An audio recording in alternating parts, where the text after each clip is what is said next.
was lodging there.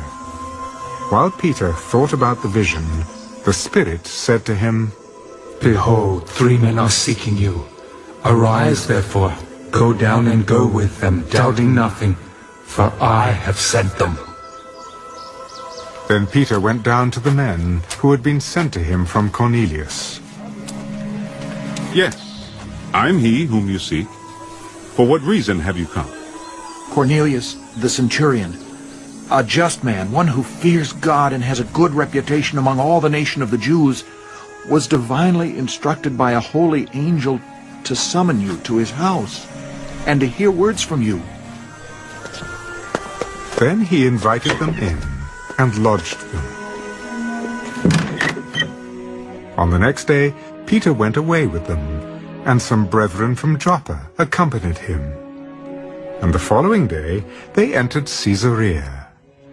Now Cornelius was waiting for them, and had called together his relatives and close friends. As Peter was coming in, Cornelius met him, and fell down at his feet and worshipped him. But Peter lifted him up. "Stand up. I myself am also a man." And as he talked with him, he went in and found many who had come together. Then he said to them, "You know how unlawful it is for a Jewish man to keep company with or go to one of another nation. But God has shown me that I should not call any man common or unclean.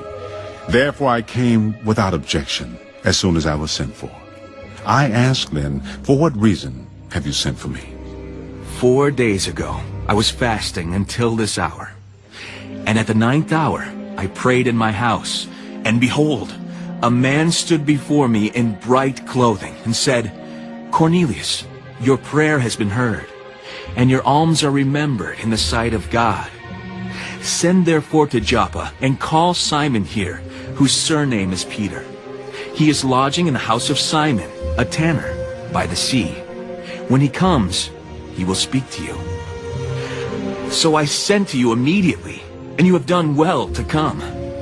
Now therefore, we are all present before God to hear all the things commanded you by God. Then Peter opened his mouth and said, "In truth, I perceive that God shows no partiality. But in every nation, whoever fears him and works righteousness is accepted by him. The word which God sent to the children of Israel, preaching peace through Jesus Christ, he is Lord of all.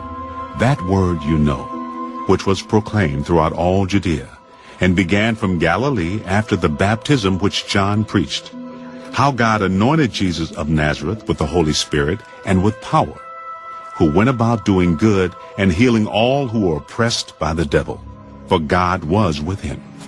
And we are witnesses of all things which he did both in the land of the Jews and in Jerusalem, whom they killed by hanging on a tree. Him God raised up on the 3rd day, and showed him openly, not to all the people, but to witnesses chosen before by God, even to us who ate and drank with him after he arose from the dead. And he commanded us to preach to the people, and to testify that it is he who was ordained by God to be judge of the living and the dead. To him all the prophets witness that, through his name, whoever believes in him will receive remission of sins." While Peter was still speaking these words, the Holy Spirit fell upon all those who heard the word.